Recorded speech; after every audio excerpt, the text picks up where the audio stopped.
In the Pacific battles of World War II, much of the publicity went to the aircraft carriers and the naval aviators who flew from their decks. Yet, as important as the carriers were, the most significant naval warships in actually prosecuting the war toiled in almost complete obscurity. While battles like Midway, Santa Cruz, and Leyte Gulf grabbed the headlines, the Pacific Fleet Submarine Force quietly went about the task of isolating Japan. The submarine was something that not too many people knew about. It was called the Silent Service, and it was a silent service. Nobody talked about where they went or when they went, so we had the advantage of the other side not knowing when or where we were at. That's the main thing why we were so successful. American submarines crippled Japan's industry and prevented resupply and reinforcement of Japanese island garrisons by destroying most of her merchant fleet. I think it was 1,178 merchant ships and 214 naval ships. And we had a total tonnage that was over 5.25 million tons, which was a tremendous amount when you consider the fact that most of Japan's ships were well under 12,000 tons. But as decisive as the submarine's contribution was, the victory could have been even more complete. Hampered by a flawed pre-war doctrine and serious shortcomings in the Mark 14 torpedo, success during the first 2 years of war was disappointingly low. It took months for these problems to be resolved, but once they were, the United States Navy's submarine force, at first trained to play a junior role in its own service, revolutionized naval warfare.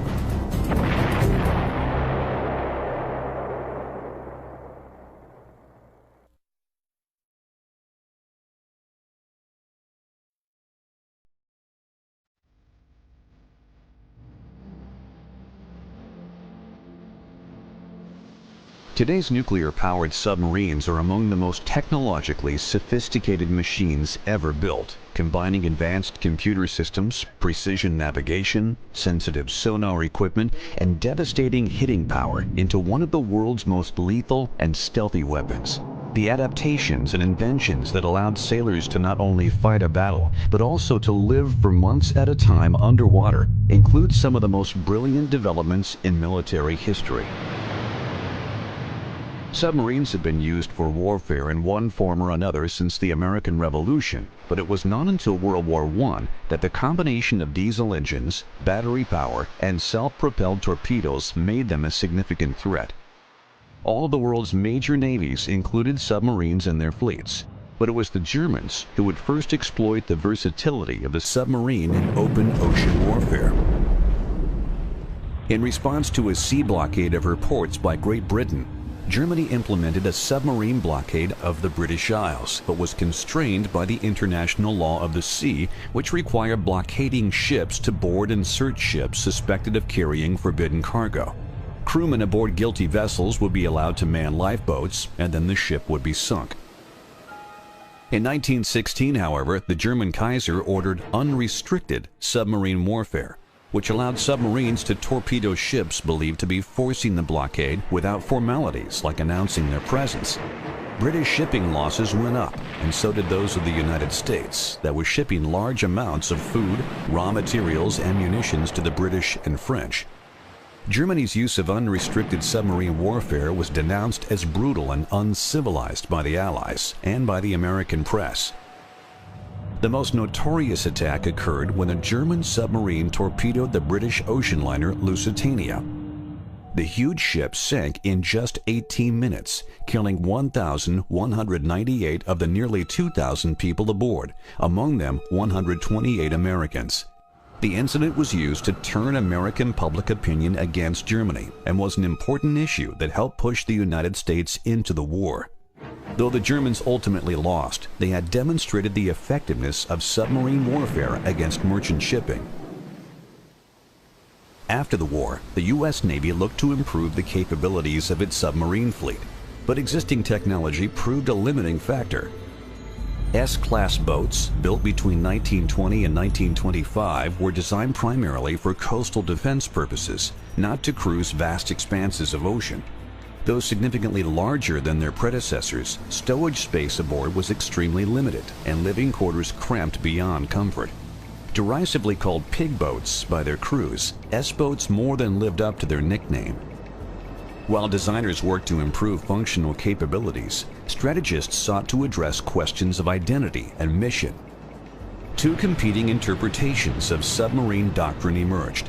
One camp foresaw submarines employed in a fleet support role, the other as an economic warfare arm of its own, modeled on the German successes of the First World War.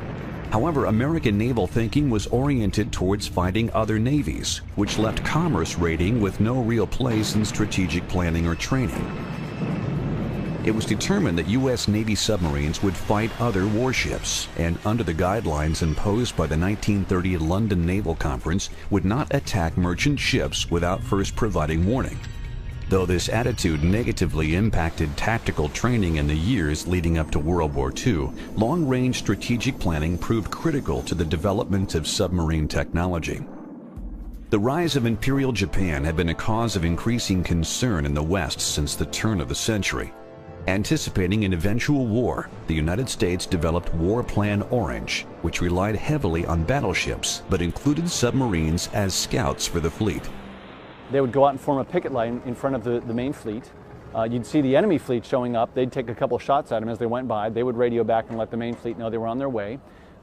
Many of the generals after World War I were thinking that it was going to be like Jutland, where you'd have all the huge battleships and battle cruisers firing away at each other for a couple minutes and see who came out the least bruised, and everybody'd go home. And of course, then this submarine would still be out there in the picket lines, and after they had this big exchange, this decisive battle, they would pick off the stragglers as they went back. So they anticipated that as the role for this submarine. The problem was that was how things happened in 1917 in Jutland. That's not how they were going to happen in 1937 or 40. American submarine designers set out to produce a sub that would combine long-range cruising capabilities and a surface speed in excess of 20 knots with the very latest in technical advances. We had the S-boats originally, and the S-boats were basically like the German submarines. And so we tried to develop what we call fleet submarines, which are designed to operate with the fleet. And so they were longer range and bigger submarines and more capabilities. The Barracuda class, the first of a series of subs originally thought to meet the fleet boat criteria, proved less than ideal, and the Argonaut class, which followed in 1928, possessed the range but was able only to achieve an unacceptable 15 knots. The Narwhal class, commissioned in 1930, didn't perform much better. Although improvements were seen in the performance of the Dolphin and Cachalot classes, which appeared in 1932 and 1933 respectively, there remained a seemingly insurmountable problem. The diesel engines powering all these craft simply didn't measure up. The solution finally appeared when diesel engines developed for railroad locomotives proved both powerful and reliable enough to meet fleet requirements. Employing diesel-electric motors for the first time, the P-class submarines, constructed between 1935 and 1936, marked a tremendous improvement over the previous candidates, with a surface speed of 19 knots and a range of 10,000 miles. In a departure from earlier designs, the engines were coupled to a large generator rather than propeller shafts, making it possible to use the full power output to drive the boat, charge the batteries, or for a combination of the two. When the boat was submerged and diesels had to be shut down, the batteries provided all necessary power. All welded construction became standard beginning with the P-class, producing a much stronger hull that allowed the boat to dive to 300 feet. The 1938 Submarine Officers Conference sought to improve on the P-class by refining fleet requirements. In addition to 6 forward and 4 stern torpedo tubes and more reload torpedoes, it was recommended that the next class include an improved torpedo data computer, a longer, thinner periscope, a 5-inch deck gun, and the ability to cruise at fleet speed on voyages of 12,000 miles.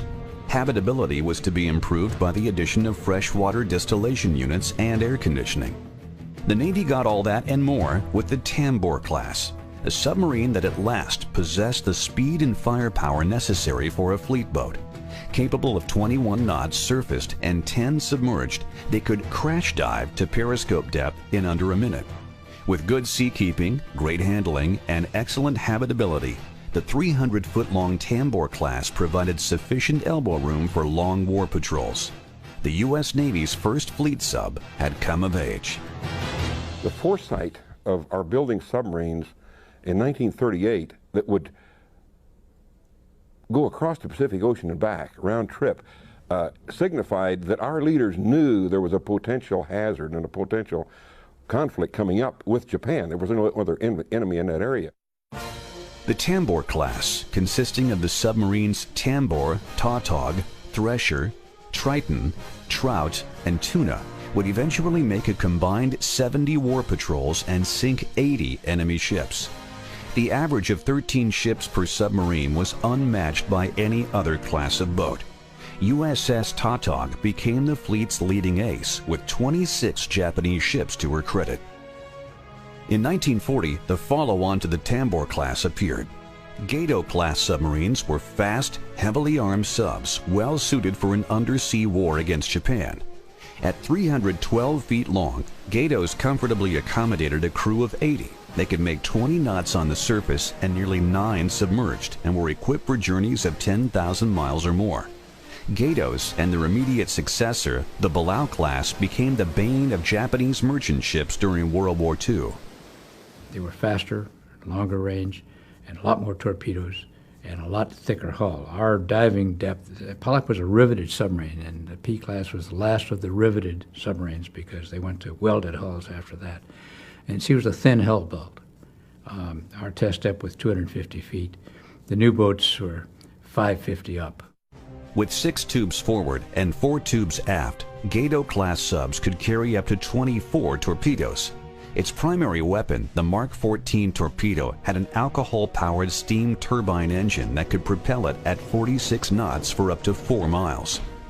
A beautiful piece of mechanism, those torpedoes. Then when you consider how they worked with the steam in them, with the burning of the alcohol, with the propulsions that they developed from that pressure, it was just a tremendous piece of equipment. The Mark 14's 668-pound warhead was detonated by the Mark 6 Influence Exploder, a device the Navy believed would revolutionize submarine warfare. The magnetic exploder mechanism, which was a super secret device that was supposed to detonate the torpedo if it came in proximity with any large mass of steel. Yet in spite of the improvements made to American submarines, the U.S. Navy submarine force was woefully unprepared for the type of warfare they were about to face.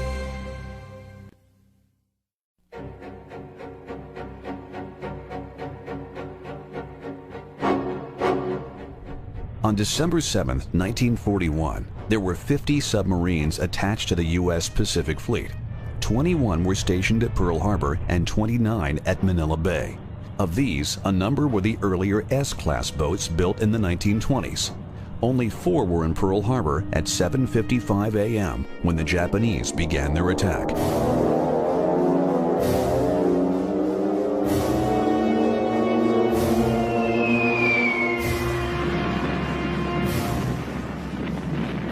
I heard all this explosion like everybody else, and I thought, my goodness, can't they leave us alone on Sunday morning? We thought the Navy was practicing. They told me to get up on my gun, which was right up the next deck above me, and I was a gun captain on a 5-inch 25 anti-aircraft battery, and we had 50 rounds of ammunition up, and we started firing like everybody else. We fired everything that's flying. We got credit for 4. But who knows, the whole world was shooting. In little more than 2 hours, the Japanese caused personnel losses of more than 2,400 killed and 1,200 wounded, sank 4 battleships and damaged 4 more, sank or damaged 3 cruisers, 3 destroyers, 1 mine layer, and destroyed 188 aircraft. In the aftermath of the devastating attack, no surface fleet of any consequence remained in the Pacific. When Pearl Harbor happened, the Japanese didn't bother with the submarines. The submarine base was just a short distance away from Battleship Row. In fact, a couple of the guys on the boat said, yeah, they waved to us. They had their cockpits slid back and they would wave and smile and drop their torpedoes and go. And then right beyond the submarine base was our main Pacific oil storage tanks. And they didn't hit them either. The loss of the battleship fleet greatly reduced the strength of U.S. naval forces in the Pacific and placed Navy planners in a situation they never anticipated. They now had only one weapon system immediately available to take the war to the enemy. There was no other arms to send out to hold the enemy back or get back at the enemy other than the submarines. The submarines carried the fight to the Japs until the surface fleet could repair their ships and get back on duty. Just hours after the Pearl Harbor attack, Admiral Harold Stark, the Chief of Naval Operations, ordered all available boats to immediately put to sea, and for those already underway to conduct unrestricted submarine warfare against anything Japanese. Stark's call for unrestricted warfare meant that U.S. submarine commanders could now seek out and attack any ship flying the flag of the rising sun. However, this new strategy presented some serious problems. Prior to the war, tactical planning called for submarines to support the Navy's capital ships. That doctrine was now obsolete. Furthermore, training exercises for submarine warfare had emphasized offensive operations against swifter warships and not against the slower lumbering merchant vessels which they were now permitted to engage. It's not surprising then that the submarine campaign got off to a slow start. The Navy had a Plan Orange that they had originally set up for the submarines part to work with the battle fleet. And that plan was no good, and it took quite a while for them to realize this, and it was the younger officers that came in there and took command that really showed them where they were wrong. And it was the older officers that have been taught that procedure, they had a problem breaking away from it. Within days of the Pearl Harbor attack, the boats based in the Philippines had left Cavite on their first war patrols to seek out and destroy the expected Japanese invasion forces. We went out the day the war started, the 8th out there, and we went up off Formosa, off Ticao, Formosa.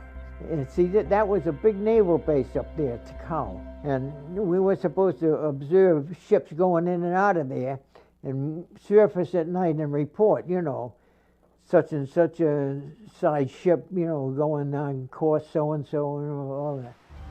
For Sturgeon and the other boats of the Asiatic fleet, several factors combined to neutralize the effectiveness of these first war patrols. Caution first seemed to be the motto for many skippers, career officers who were generally older and more prudent. Few were willing to toss the pre-war rulebook by coming to periscope depth for an attack. Surface attacks were out of the question. Consequently, many of the early offensive maneuvers were made from the safety of deep water, using only passive sonar to determine range and bearing. We fired at ships in there, but I mean, we never got a chance to actually come up and see them, you know? Whether they sank or not, you know, we never did know. 96 Mark 14 torpedoes were fired in 45 separate attacks over the first weeks of combat, but there were only 3 confirmed sinkings. Patrols originating from Pearl Harbor in December 1941 and the first 3 months of 1942 were credited with sinking a total of 19 enemy ships, but were hampered by tactical and operational instructions. USS Gudgeon's first foray into Japanese home waters illustrates the point. Her skipper was advised to remain submerged during daylight hours within 500 miles of her patrol area to avoid detection by aircraft. As a result, Gudgeon spent 27 days submerged during her 51-day patrol, and of these, only 12 were on station. En route back to Pearl Harbor, however, Gudgeon sank a Japanese submarine, the first enemy warship sunk by a U.S. Navy submarine in World War II. Although some early patrols mounted from Pearl Harbor targeted Japanese home waters, most were assigned the far less productive Japanese Pacific Islands and the China coast. While the lack of offensive initiative, flawed doctrine, and poor tactical positioning contributed to the slow start, they were only part of the problem. Defective torpedoes severely reduced the submarine fleet's effectiveness. torpedo success was less than 50%. They were very bad. And that wasn't really corrected fully until late 43. Premature explosions. Sometimes the torpedo would hit the ship and nothing would happen, no explosion. And erratic runs. By erratic runs, I mean they didn't go in the directions they were supposed to. They would run deeper or they would run shallower. And it was a very difficult time. In the coming months, instances of inexplicable misses and dud hits began to accumulate. However, all attempts to raise the alarm through the chain of command were ridiculed by the Navy Bureau of Ordnance. The powers that be were adamant that there was nothing wrong with the damn torpedo, because when they fired it under ideal conditions, it went off. But under wartime conditions, it did not go off. That was due to just not having enough time to take the ships out before the war and practice with the firing and witness the results of the firings. They simulated a lot on paper and theory before we ever get into the war, and it should have been done the other way around. The Mark 14 torpedo and its Mark 6 exploder had defects that tended to mask each other, faults that weren't revealed due to inadequate peacetime testing. It would be months before the problems were completely solved. In the interim, countless submarine crews put their lives in danger stalking enemy targets, only to be cheated of their quarry by defective torpedoes.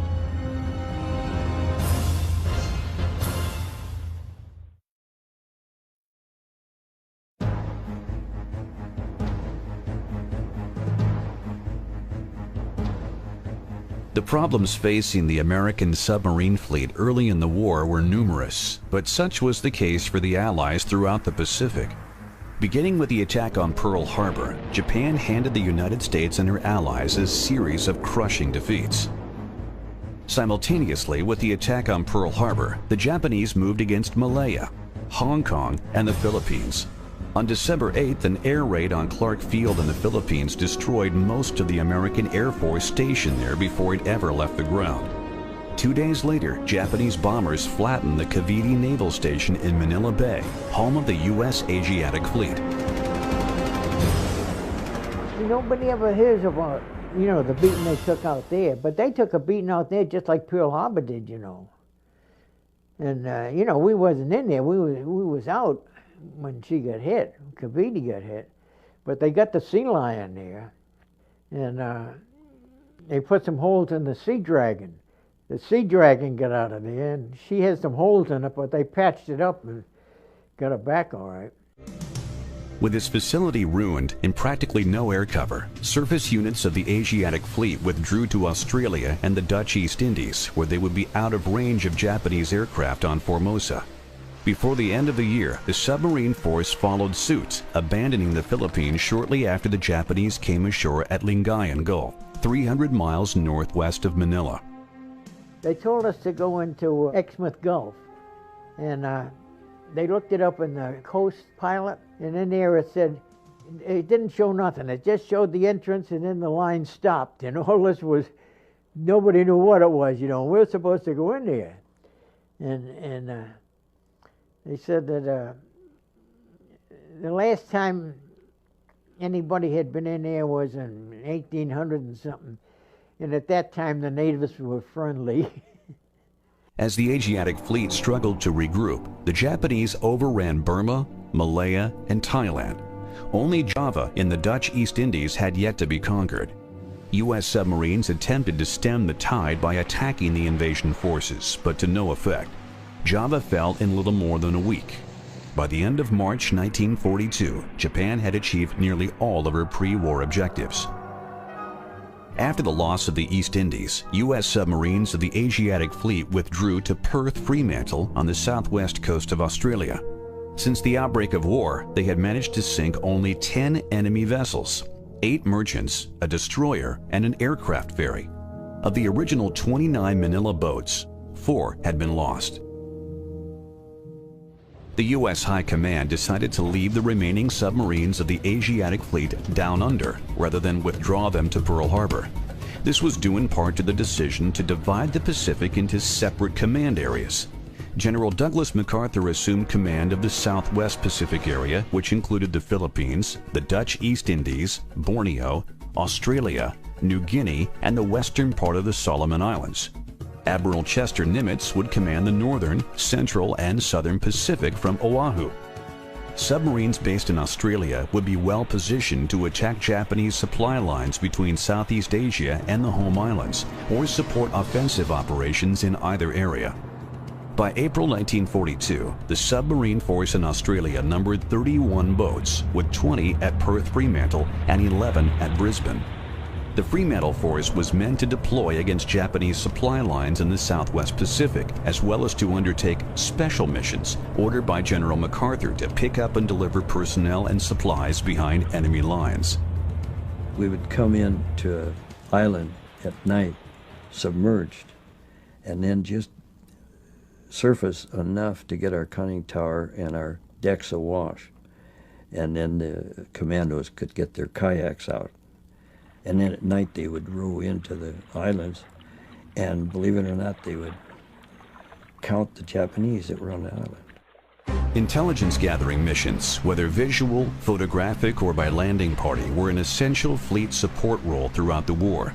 Few Marines ever set foot on a shore that hadn't first been reconnoitered by a submarine. In late April, the Japanese mounted a dual seaborne thrust to occupy Tulagi in the Solomon Islands and to complete their conquest of New Guinea by seizing Port Moresby. Tulagi fell without a fight, but 2 American carrier task forces intercepted the Port Moresby force. It was the first time in history that aircraft carriers fought each other. During the Battle of the Coral Sea, American air groups from Yorktown and Lexington sank the light Japanese carrier Shoho and inflicted damage on the large Japanese carriers Shokaku and Zuikaku, but sustained damage to Yorktown and lost Lexington. The Coral Sea was considered a tactical defeat because we did lose one heavy fleet carrier as opposed to the Japanese losing just a small carrier. It did contribute significantly to altering the strategic direction of the war because it turned back the Japanese invasion force. And it so decimated the air groups on board Shokaku and Zuikaku that it really prevented them from participating in the upcoming Japanese operation, which turned out to be the Battle of Midway. During the Battle of the Coral Sea, 4 submarines stationed in Brisbane were able to attack elements of the Japanese invasion force, but their only confirmed kill was a mine layer. 3 weeks after the battle, Rear Admiral Charles Lockwood assumed command of the Fremantle force. His first order of business was to verify growing evidence that the Mark 14 torpedo was malfunctioning, and tests revealed that the Mark 14 ran 10 feet deeper than it was set for. Skippers were advised to adjust running depth accordingly, but the number of sinkings remained disturbingly low. Continuing on the belief that the poor showing was due to ineffective skippers, many were relieved of their commands. At the beginning of the war, there were some that didn't seem aggressive, and they didn't because of the dud torpedoes. After you fired, made your proper runs and so forth, and your calculations and all are right, and you hear the duds go off, you really hesitate to go in there when you know they are heavy escorts and the chances are much slimmer of you getting a hit. And I think that had more to do with it than them being anything but good skippers. Just before the Battle of the Coral Sea, it was agreed to begin exchanging submarines between Australia and Pearl Harbor so that Fremantle's boats could return to the United States for refitting. During the transit to Australia, the Pearl Harbor submarines would undertake war patrols off Japanese-held islands. Under this arrangement, and augmented by newly commissioned boats arriving from the United States, war patrols from Pearl Harbor increased sharply during April and early May 1942. Once we were underway, everybody had a job to do. They had a station to be on. If they were like myself, I'm order machinist Matt, you were either in the engine room or in the auxiliary room doing your job, what you're supposed to be doing in your line of work. And then you were assigned like 4 hours on and 8 hours off. And it went on just around the clock that way. And a lot of people think 85 men, 60 days at sea, but you only saw a third of them because we were split up into 3 sections. And once you got settled down to a sea routine, your section was really the only ones you saw. Section on duty, that's what they were, on duty. And you didn't let anything distract you. Because just a slip, you could put yourself in real trouble. It was totally demanding. It required every ounce of your energy and your strength, mentally and physically, and even sometimes you felt inadequate then. Under such extreme conditions, the level of military courtesy and discipline on board was far more relaxed than on a surface ship. We are pretty kind of lax. We wear sandals, and we have jeans that we cut short, and we have guys that wear a beard and earrings. There wasn't any stuffiness, you know. We called them sir, or Mr. So-and-so, their name. Or the captain, he was always called the captain, you know. It was such a wonderful association. While a newcomer on board might have had difficulty distinguishing between the captain and his crew, one aspect of the submarine service clearly stood out. They got the best food in the armed services in World War II. They always set out with, frozen cuts of meat and whatnot, which of course were rationed at home, and the guys that were out in the field and, Marines digging in here and guys going through the Battle of the Bulge didn't see sea rations or something like that. We always asked for the best that we could ask for. For example, filet mignon. It'd come in 50-pound boxes. They were all boneless. We didn't have room for bones. So everything was boneless, and we'd take them out of the packages. And in the wax paper, we'd put those in the freezer, and that's what we would operate on. When we left port, we ate like a king. And after about 20 days, it was getting kind of bad, and if you couldn't run up to a supply ship, you was eating K rations. As the patrol wore on, the deterioration of the food quality was rivaled by the foulness of the atmosphere. The average age of submariners in World War II was 19. That's the average age, which basically means it's a bunch of high school kids that are operating the most technically advanced, vessel of war that exists in the world. So if you can imagine yourself stuck with 80 guys, all of which are about teenage or high teenage years, that are actually doing heavy labor down in the South Pacific, going through drills, everybody's got smelly feet, the whole deal, they're not really changing their clothes too much, and you only get to shower about every 2 weeks. Now you can start to imagine what the smell on this thing would have been like when you combine that with hydraulic fluid and diesel fuel and whatnot. Though the increase in patrol frequency during the spring of 1942 improved the chances of success, the numbers returning from the battlefront continued to dismay fleet commanders. The Pearl Harbor boats were credited with sinking only 33 enemy ships between January and May 1942. Tellingly, the greatest success came on patrols to Japanese home waters and the East China Sea.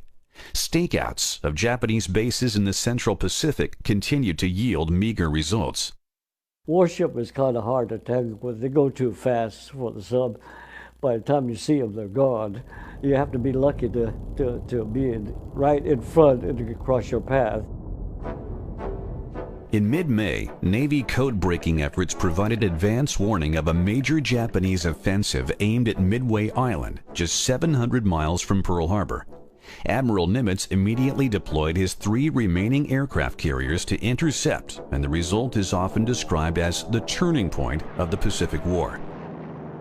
Though a major success for American surface units, the Battle of Midway was an exercise in frustration for U.S. submariners. Early in the war, we found that we were not as effective as we might be trying to operate with the fleet. At Midway was a good example. We had a huge number of submarines there trying to intercept the Jap fleet, and only one of them even attacked a ship. 19 boats had sortied from Pearl Harbor, but confusion, indecision, and poor contact reporting spoiled what might have been a signature battle for U.S. submarines. It was late on June 6th, with the battle largely over thanks to devastating air attacks launched from Hornets, Yorktown, and Enterprise, that the USS Nautilus fired 4 torpedoes at a disabled Japanese carrier. True to form, 1 failed to run, 2 ran erratically, and the 4th was a dud. The experience of the submarine force operating at Midway was disheartening, but later, as the number of available submarines swelled and the war moved into more confined waters with distinct shipping routes, the submarine's fleet role would be proven with devastating effect. Hoping to build on the shift in momentum that occurred at Midway, U.S. Marines of the 1st Division invaded Guadalcanal in early August. It was America's first offensive operation of the war. The campaign to secure the island lasted 6 months, and for much of its course, the balance teetered precariously from one side to the other. Consequently, the Southwest Pacific Submarine Force in Australia was regularly assigned interdiction missions in support of the Solomons effort, seeking to prevent the Japanese from reinforcing their island garrisons by sea. So critical was the Guadalcanal campaign that submarine squadrons 8 and 10 were transferred from Pearl Harbor to Brisbane, which then boasted the largest concentration of U.S. submarines in the Pacific. However, the resulting dilution of effort left only Lockwood's Fremantle boats and roughly half of the Pearl Harbor submarines to actively engage enemy supply lines. As the disappointing 1942 wound to a close, a tally of the campaign to date revealed that U.S. submarines had destroyed a total of 147 Japanese ships, or less than half a ship per patrol. Of these, only 2 were major warships. Significantly, missions to Japan, which numbered less than 1 in 5, accounted for nearly half of all the ships sunk.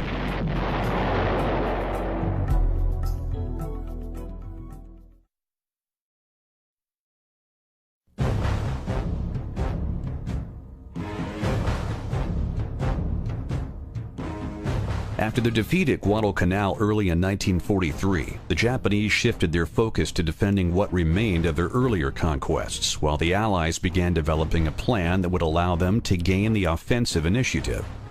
With war materiel of all kinds beginning to flow from the United States, the Allies were able to pursue a dual-pronged strategy. Forces under the command of General MacArthur would simultaneously attack the northern Solomons and leapfrog westerly along the coast of northern New Guinea, isolating Japanese garrisons stationed there and ultimately bypassing Rabaul. Admiral Nimitz would begin the drive across the central Pacific with invasions of Tarawa and Macon in the Gilbert Islands before proceeding further west across the Pacific toward Japan. Such ambitious plans would take some time to put in place, so again, it fell to the men of the Silent Service to keep the pressure on. By mid-spring 1943, the submarine force at Pearl Harbor, now under the command of Rear Admiral Charles Lockwood, had grown to 50 boats. The main submarine's Pacific headquarters at Pearl Harbor and the advanced base at Midway hummed with activity as boats returned from patrols for refitting or set sail for the war zone. The base at Midway provided a fueling station 1,100 miles closer to Japan and did much to improve the logistical situation for SUBPAC. Between April and August, an average of 18 SUBPAC boats left each month for war patrols of 40 to 50 days. Notably, over half were targeted at enemy shipping in Japanese Empire waters and the East China Sea. This shift in deployment marked a significant change from the strategy that had continued to place a high priority on hard-to-target enemy capital ships in spite of poor results, and was further justified by the 4th War Patrol of the USS Wahoo. When the Gato-class submarine Wahoo arrived at Pearl Harbor in August 1942, she joined a submarine force struggling to find success. Her first 2 patrols were marked by attack failures, but when charismatic Lieutenant Commander Dudley Mush Morton assumed command at the end of the year, her fortunes and the rest of the submarine fleets began to change. Personable with his crew and aggressive in his leadership, Morton reorganized Wahoo's patrol procedures. Wahoo transited to her 3rd patrol's operating area on the surface in daylight despite the threat of Japanese planes. He trusted his executive officer, Richard O'Kane, to make all periscope observations during attacks, which allowed Morton to better evaluate the entire combat situation. As commanding officer of USS Tang, O'Kane eventually became the submarine force's leading ace of the war, credited with destroying 31 ships. Wahoo's 3rd patrol and 1st under Morton netted 3 ships, but that was only the beginning. On his next patrol, Morton sailed into the shallow confines of the East China and Yellow Seas. In a series of slashing gun and torpedo attacks, Morton sent 9 ships to the bottom. It was by far the most successful patrol of the war to date and proved to be the turning point of the Pacific Submarine War. Inspired by Morton's tactics and innovation, other commanders began to adapt Wahoo's aggressive style and take the fight to the enemy. These were all younger officers. I think that they set the whole procedure of submarine warfare. Those people did, not the Navy. As far as doctrine that we had been schooled in, as far as the depth that we would travel, when we would put the periscope up and that sort of thing, this was developed in the field by our own skippers and breaking away from the old conservative, non-aggressive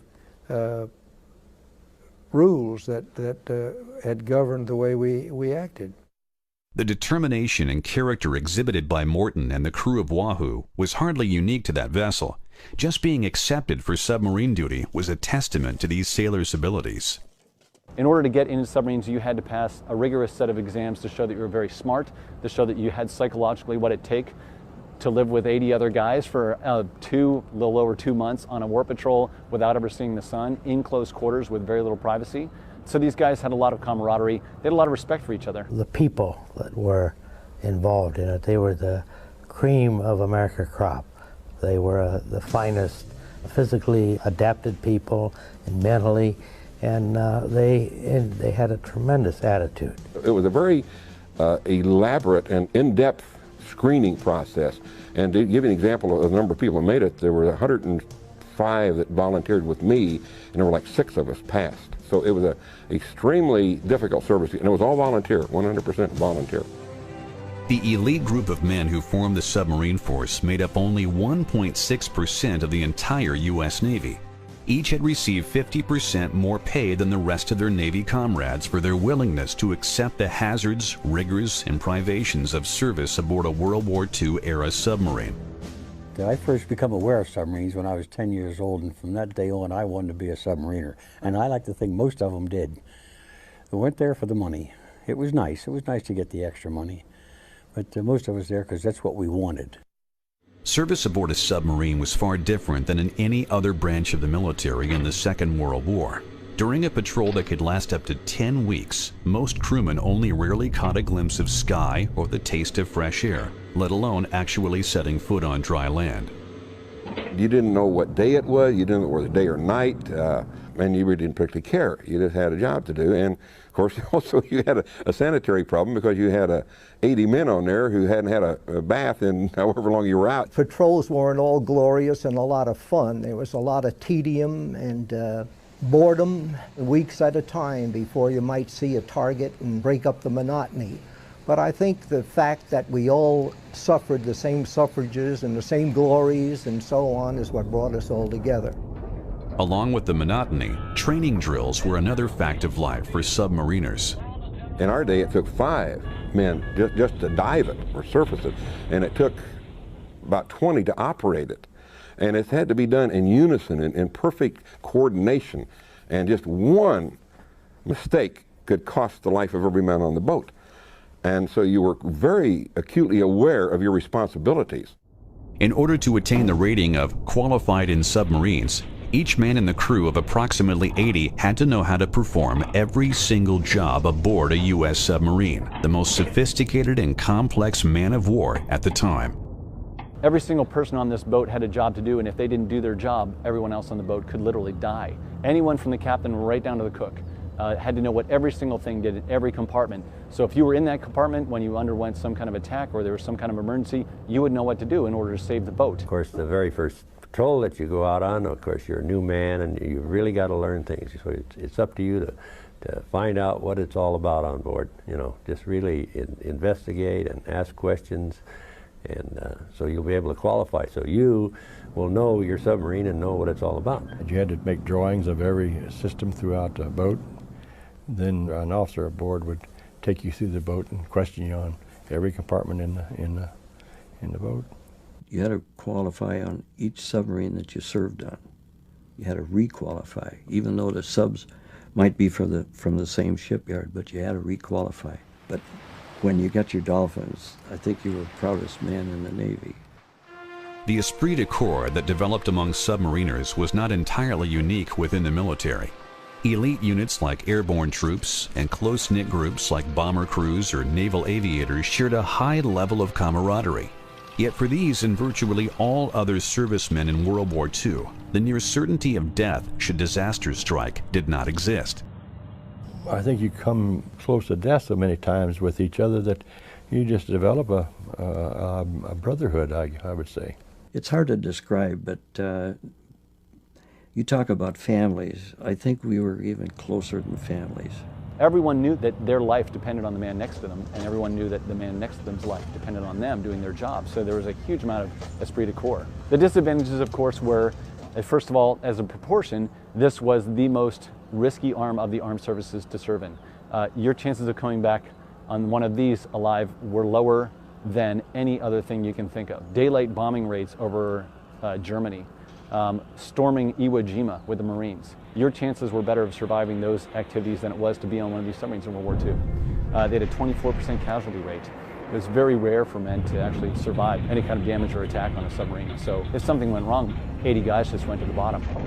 No one was immune to the inherent dangers of the submarine service. In the fall of 1943, Mush, Morton, and Wahoo returned to the Sea of Japan and went on a rampage, sinking at least 4 ships over the course of several days. While attempting to exit via La Perouse Strait, Wahoo was detected by Japanese anti-submarine aircraft, and a coordinated air and sea attack commenced. Morton and his crew of 79 men were never heard from again.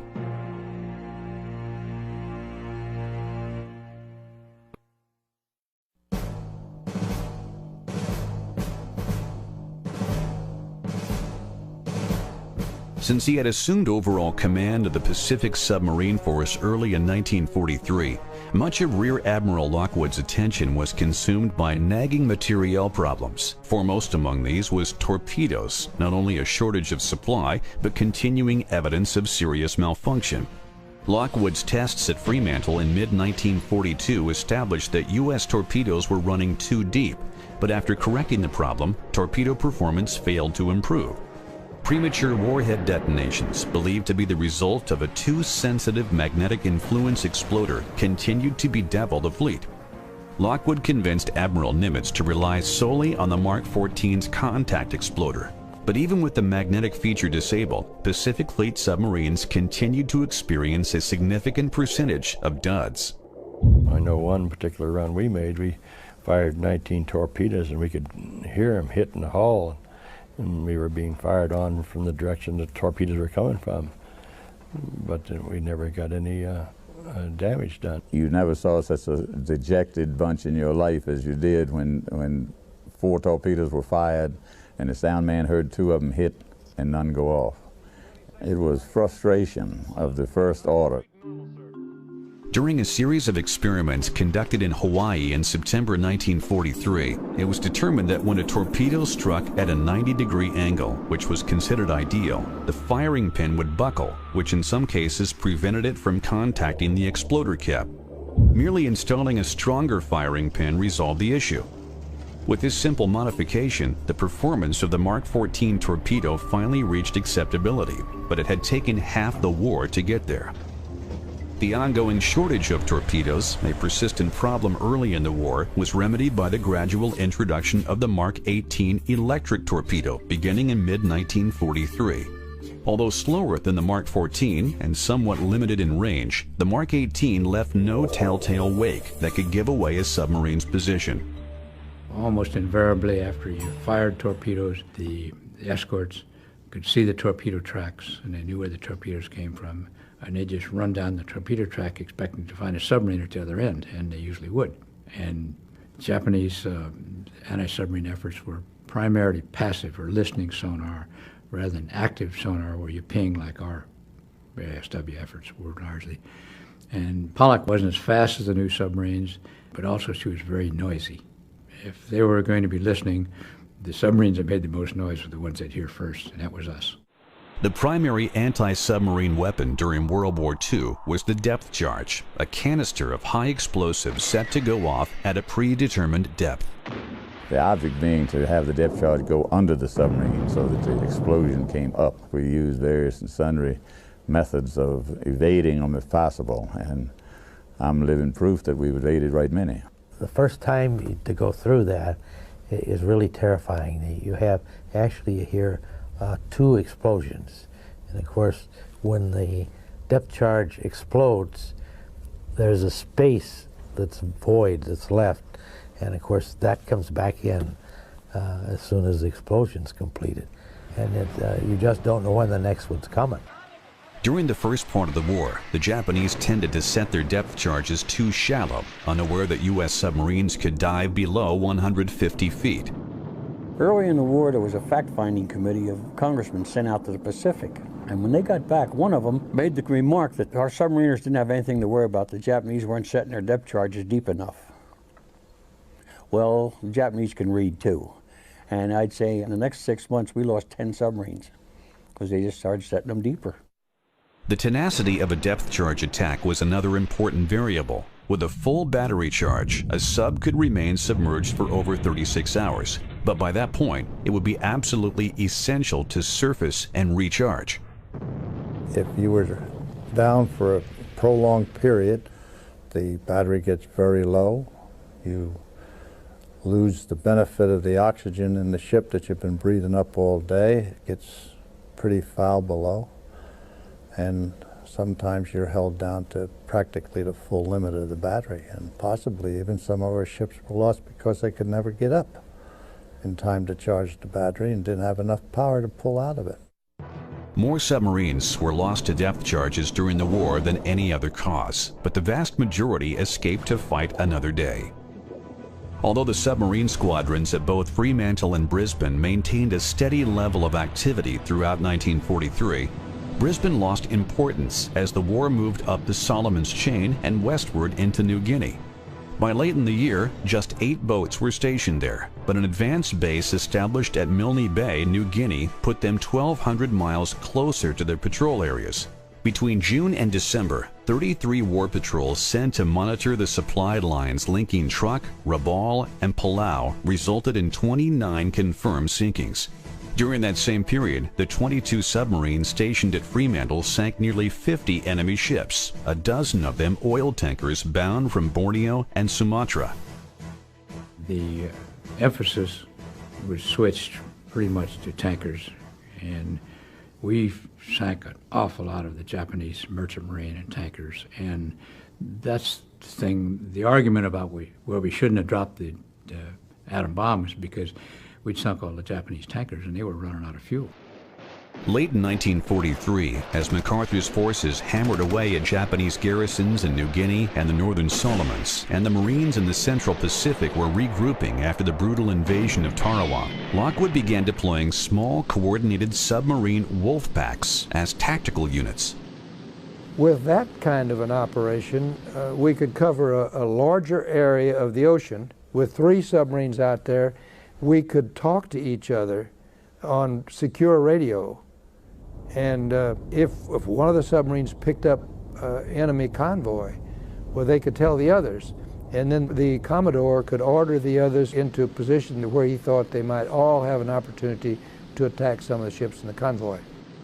Communications and coordination among Wolfpack members at sea was often difficult, but during the last 2 years of the war, wolfpacking became increasingly common, particularly for commerce raiding north of Luzon, where several Japanese north-south convoy routes from the conquered territories converged.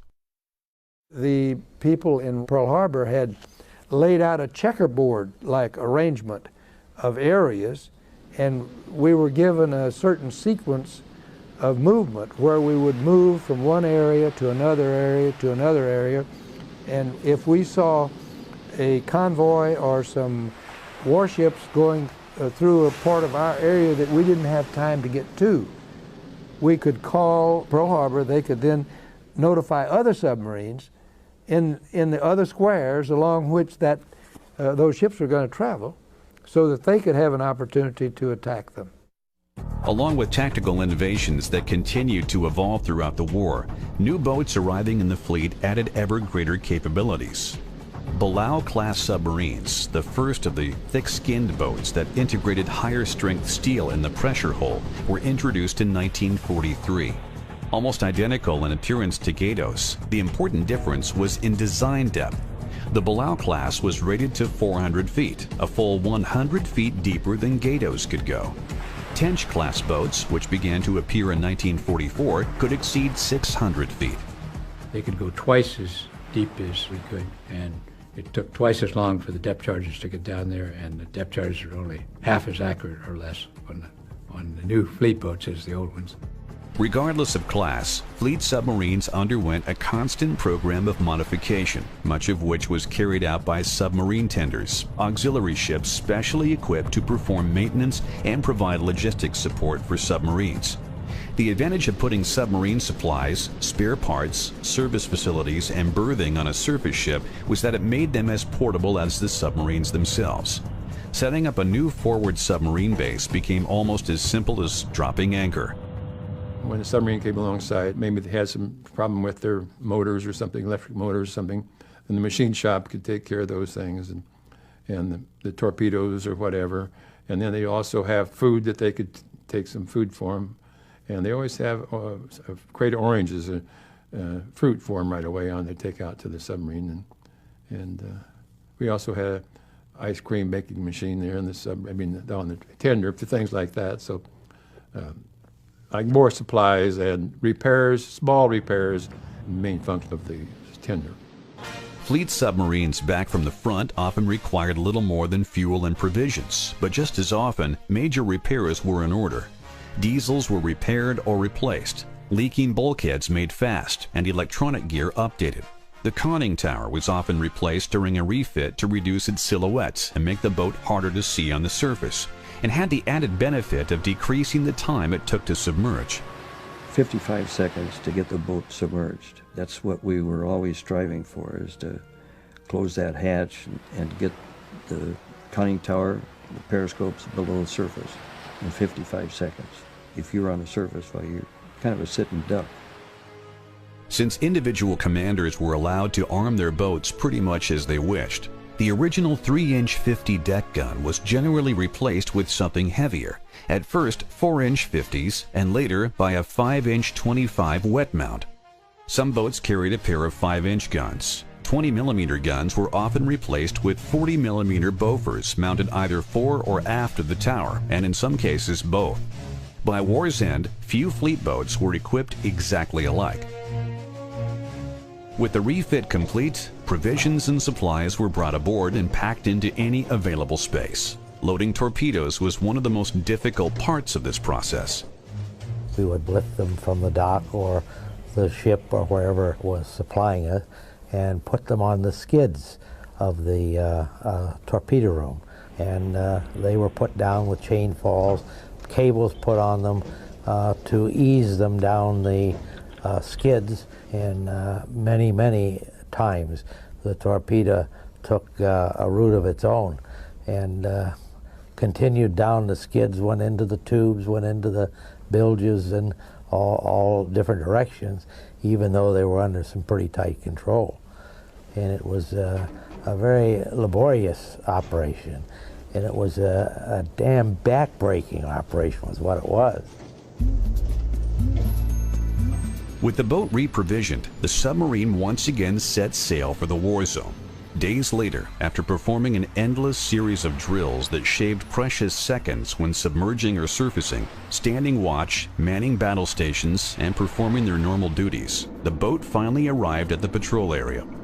Early in the war, this would have meant long days spent underwater, hoping for enemy contact while waiting for nightfall to resurface and charge batteries. But ongoing improvements to the submarine's detection gear made that procedure a thing of the past. Though the electronic suite provided many benefits, the single greatest advantage American fleet submarines possessed over the Japanese was radio detection and ranging, or radar. From the very first days of the war, most American subs were equipped with a rather primitive setup called SD, which was non-directional and had a limited range of between 6 and 10 miles. SD was an air search system useful only in detecting enemy aircraft, but it did allow boats to operate on the surface even in daylight. The biggest scare had to be airplanes, because them suckers, they would be real high and then they would come down, and you look out, you're watching the horizon. You're not looking straight up. A new system, type SJ, first appeared in mid-1942 and was installed aboard all U.S. submarines by early 1943. Unlike SD, SJ radar was directional and provided the exact range and bearing of surface targets. Its reach was limited by the height of the retractable mast, but even so, targets could be electronically detected long before they were visually sighted. Ships that may otherwise have passed unnoticed were now exposed to submarine attack. It's a great advantage, a very great advantage, because they were quite, in the beginning of the war, they didn't know that we had radar, so we had a big advantage over them, and we could operate at nighttime and during storms and all that, and they did not have the advantage of knowing that we were there. While the Japanese had superior night optics and excellent sound detection gear, only their carriers and battleships possessed radar, a fact that shifted the odds decisively in the direction of the Americans. Consequently, with the new SJ sets aboard, the submarine fleet developed a new method of attack known as the end-around. We would pick up a Jap ship and we could plot their course and then go flank speed ahead and get ahead of them. And if we had to submerge in the daytime, why, we would submerge and wait for them to come by and knock them off.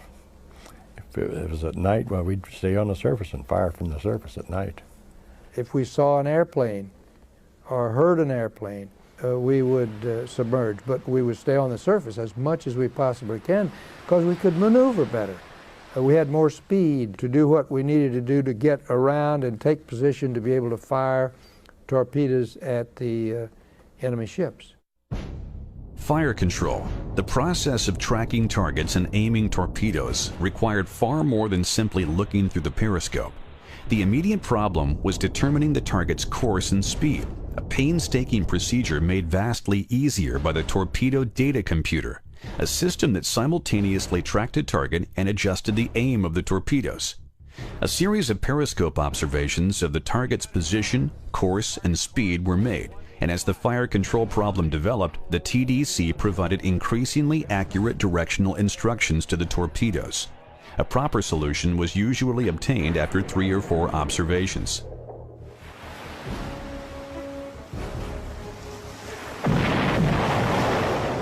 Regardless of whether the torpedoes found their target, nearly every time a ship was attacked, Japanese escorts responded with depth charges. For the submarine, the best response was to immediately dive and commence silent running, a tactic that reduced the chances of detection by enemy sound listening gear by operating in a state of complete quiet. Our operating depth then for depth charge attack was, depending on the water underneath, was about 300 feet. And also depending on the cold stratus. If you were aware of a cold strata, you get below that at 100 feet. Their sonar wasn't any good. It wouldn't pick you up. It deflected the signal before it could get to you.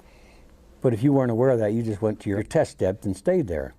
Soundmen played a leading role in evading depth charges by determining the range and direction of pings sent by Japanese sonar emitters.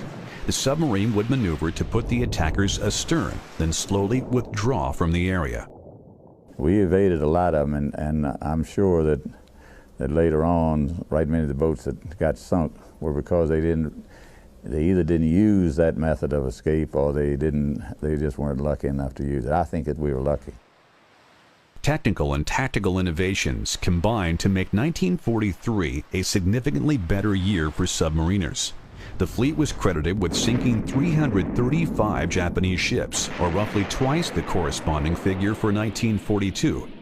More importantly, post-war analysis revealed that Japan's merchant fleet declined by 16% despite a vigorous shipbuilding program, and importation of bulk commodities diminished to 81% of the pre-war level. The loss of raw materials and petroleum and the inability to transport men and materiel to the front lines significantly reduced Japan's ability to maintain effective military strength. For Imperial Japan, World War II had become a battle of attrition, and the worst was yet to come.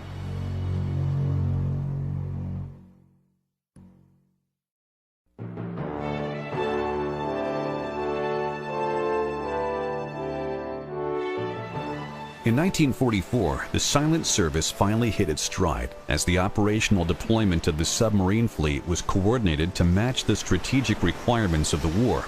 When combined with improved torpedoes, better radar, new tactics, and an ever-increasing number of newly commissioned boats, it spelled doom for the Japanese merchant fleet. By the time Admiral Nimitz's cross-Pacific thrust reached the Marshall Islands in January 1944, the Pacific submarine fleet numbered nearly 100 boats, with 60 submarines assigned to Pearl Harbor and 36 to Australia. Boats of the Pacific and Southwest Pacific Fleet were kept busy supporting both the Marshall's campaign and U.S. carrier strikes against Truk, the most formidable enemy stronghold in the Pacific and forward anchorage for the Japanese Imperial Fleet. We knew it was a strong, fortified situation, and a lot of us that had just heard about it, studied it a little bit, I'll have to admit, I was a little apprehensive about Truk, not having any idea what we were going to run into. We just knew there was a lot of stuff there.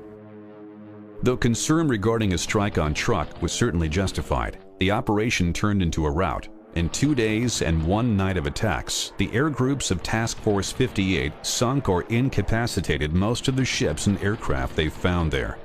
Though capital ships were absent, thousands of tons of vital merchant shipping succumbed to the torrent of bombs and torpedoes. When the raids were over, Truk lay in ruins, never again to pose a significant threat to the Allies.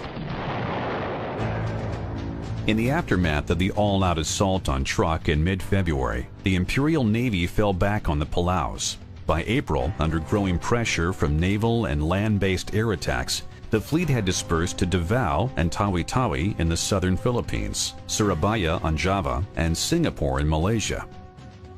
With Navy codebreakers providing advance warning, numerous attempts were organized to intercept these Japanese withdrawals. Although a number of Japanese freighters and auxiliaries were sunk, the only major warships destroyed during these patrols were 3 light cruisers.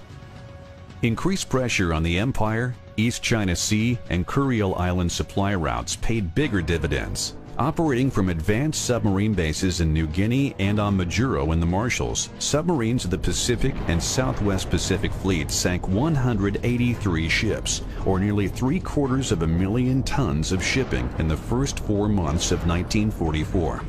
With Truk eliminated and the Marshall Islands secure, Allied forces in the Central Pacific set their sights on the Marianas Islands of Saipan, Guam, and Tinian. From air bases on these islands, long-range B-29 bombers could reach Japan. Beginning on June 11th, carrier-based air groups mounted a series of powerful strikes on Saipan as a prelude to invasion.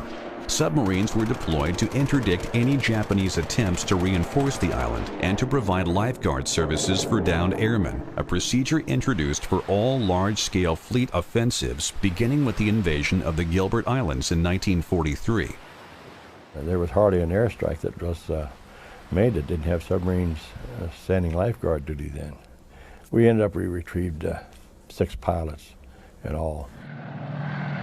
Anticipating an eventual move on the Marianas, the Japanese had prepared a plan that would exploit the longer range of their aircraft.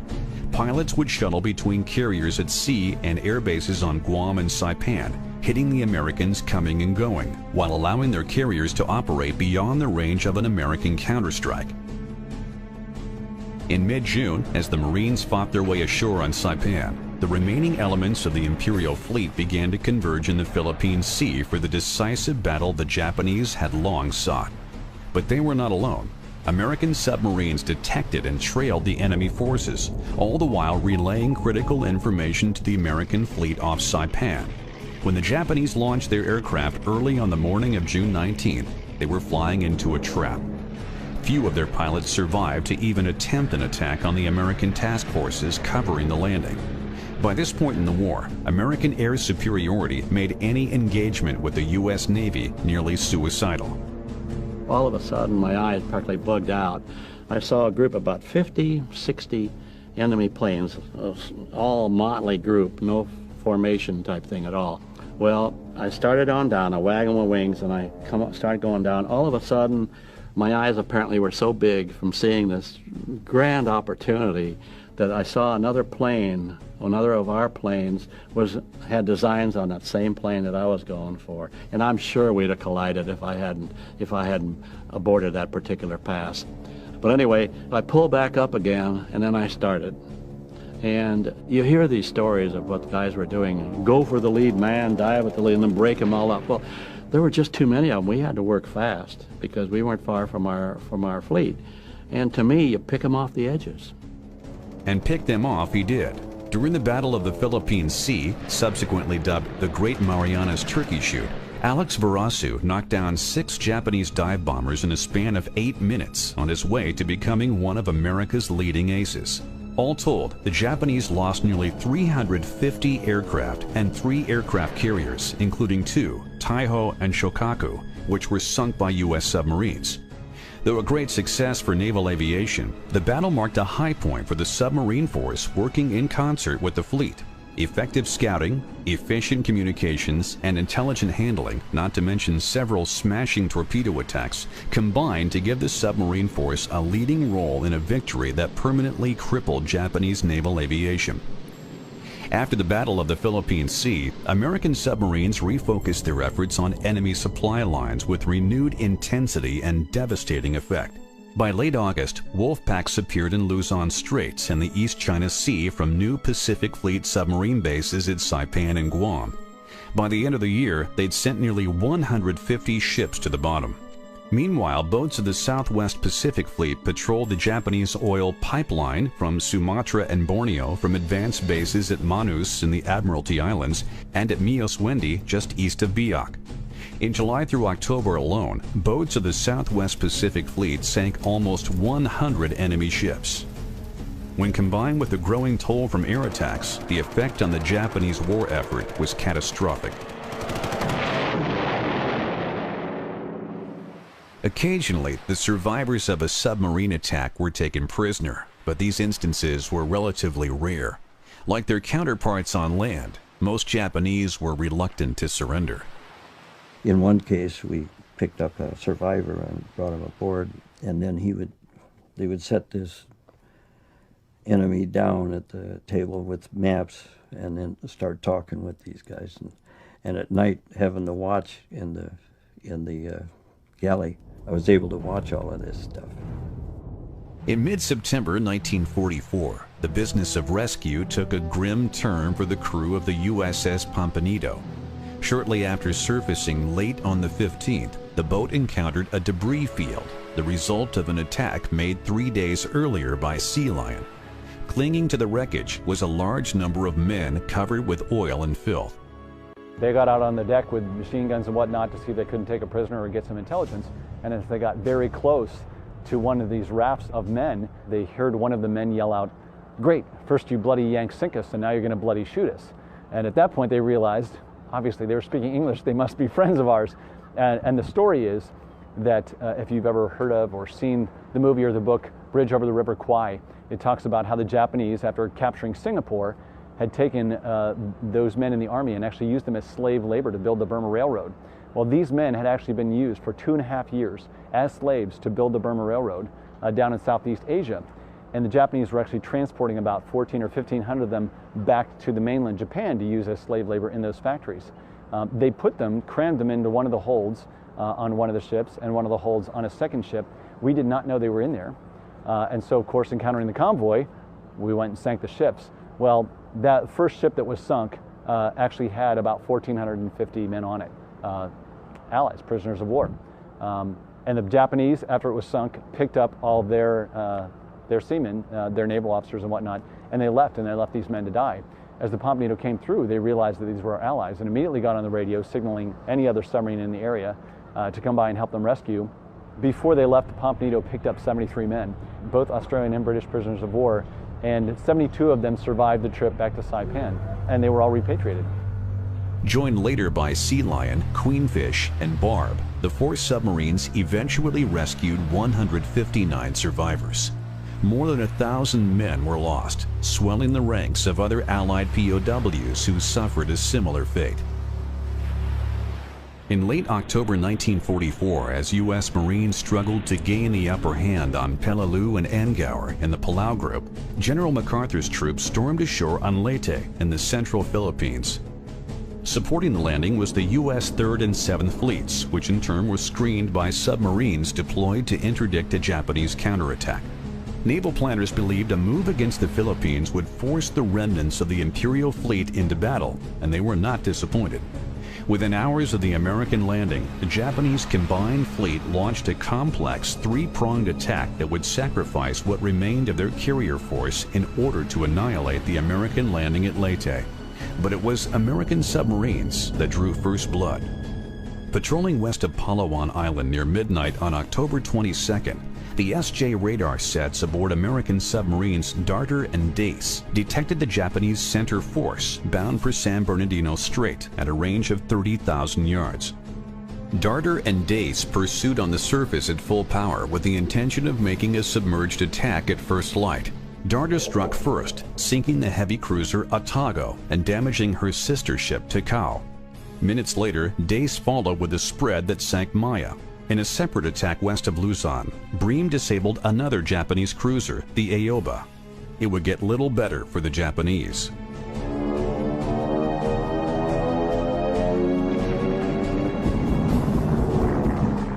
On the 24th, U.S. carrier aircraft badly mauled elements of the combined fleet in the Sibuyan Sea, while a U.S. force that included 5 salvaged battleships that had begun the war in the mud at Pearl Harbor annihilated the southern wing of the Japanese effort in Surigao Straits.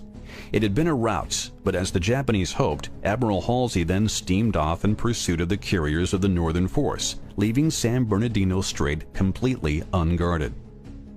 So it was that early on the morning of October 25th, the Japanese center force emerged from the strait and steamed southward along the coast of Samar toward the transport fleet at Leyte, opposed only by 16 slow and lightly armored escort carriers and their screen of destroyers and destroyer escorts.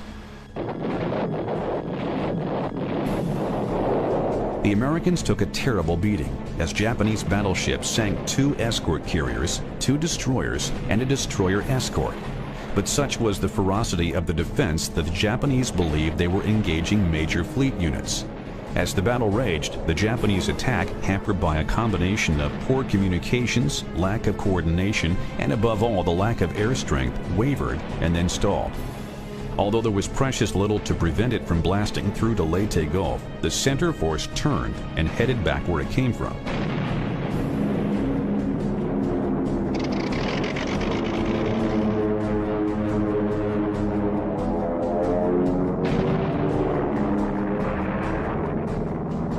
Far to the north, Halsey found the Japanese carriers and sank all 4 of them, leaving what remained of the northern force to run a gauntlet back to Japan through several scouting lines of submarines, which succeeded in picking off a light cruiser and a destroyer. The battle for Leyte Gulf was the greatest naval fight in history, and when it was over, the Imperial Japanese Navy had ceased to exist as a fighting unit. More than 30 boats from the Pacific and Southwest Pacific fleets participated, proving the viability of submarines operating with the fleet by not only providing crucial sighting reports, but by sinking or heavily damaging 6 enemy combatants. During 1944, more than 600 Japanese ships were credited to American submarines, and for the first time since the war had begun, the total included a significant number of enemy combatants. The United States and her allies had gained undisputed control of the Pacific Ocean, and the submarine force played a key role in the victory.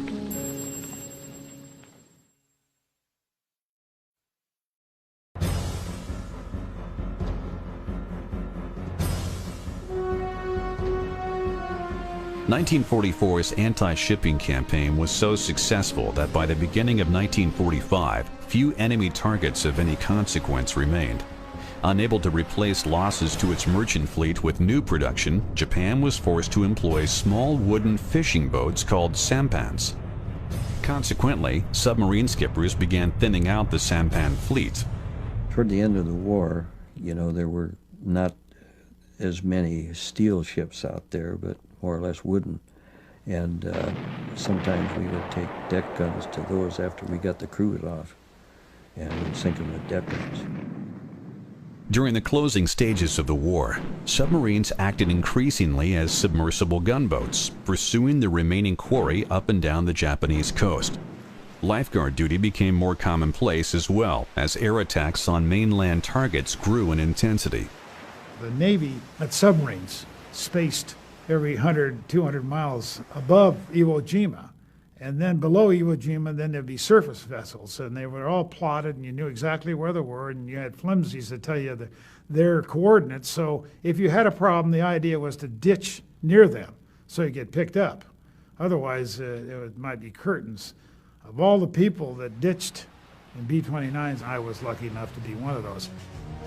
U.S. submarines rescued more than 500 downed airmen during the war, including a young TBM pilot who would later become the 41st President of the United States. And while rescue missions were often routine, they were not without risk. The threat of air attack, whether by enemy or friendly forces, was a constant concern.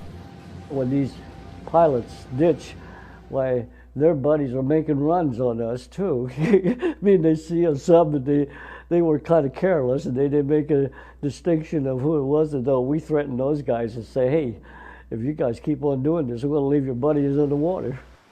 Although commerce raiding was the most obvious contribution submarines made in the defeat of Japan, secondary roles like lifeguard duty, photo reconnaissance, and mine clearing contributed greatly to the war effort. By April 1945, 120 U.S. submarines were operating in the Pacific. The Southwest Pacific Submarine Force had established a new advanced base at Subic Bay, west of Manila, and the headquarters of the Pacific Submarine Force had moved from Pearl Harbor to Guam. With Iwo Jima in possession of the Americans and the campaign to secure Okinawa just beginning, the outcome was no longer in doubt. Japan was finished, her war-making ability all but eliminated by the predations of American submarines on her merchant fleet and an endless stream of air raids on the home islands that crippled the civil and industrial infrastructure.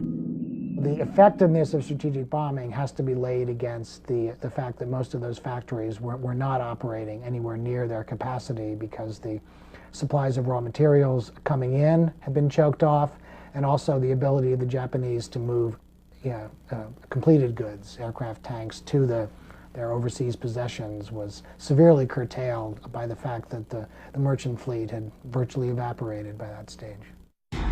After 3.5 years, Japan, which had begun the war with 6 million tons of merchant shipping, could scrape together just 1,200,000 tons. The atomic bombs dropped on Hiroshima and Nagasaki in early August marked the end of World War II. The formal surrender instrument was signed on the deck of USS Missouri in Tokyo Bay on September 2nd. Appropriately, Vice Admiral Lockwood participated in the ceremony with a dozen submarines and their tender anchored nearby.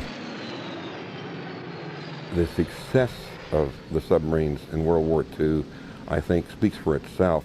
No military service can compare with what was accomplished. With less than 2% of the Navy's personnel, they sunk 65% of all the Japanese ships sunk. That was the entire Japanese maritime fleet, plus 1/3 of its men of war, including the largest ship ever built. We thought we got our revenge, and with the number of ships that we sunk, like I say, the American submariners, they carried a fight to Japan. The nature of the ship itself being a stealth ship to handle, easy to get out of a port and submerge and travel from one spot to another. They could penetrate further, probably not faster than a surface craft would, but surface craft didn't have the privilege of diving when an airplane would come along on a bombing run or anything like that. And therefore, I think with the few submarines that we had, we could manage to get further at sea, near their ports, and hit their shipping, whether it be merchant ship or military, and slowly cut them off from the things that were required. The American submarine campaign during the Second World War was the most decisive victory of that war. In spite of a flawed In the Pacific battles of World War II, much of the publicity went to the aircraft carriers and the naval aviators who flew from their decks. Yet as important as the carriers were, the most significant naval warships in actually prosecuting the war toiled in almost complete obscurity.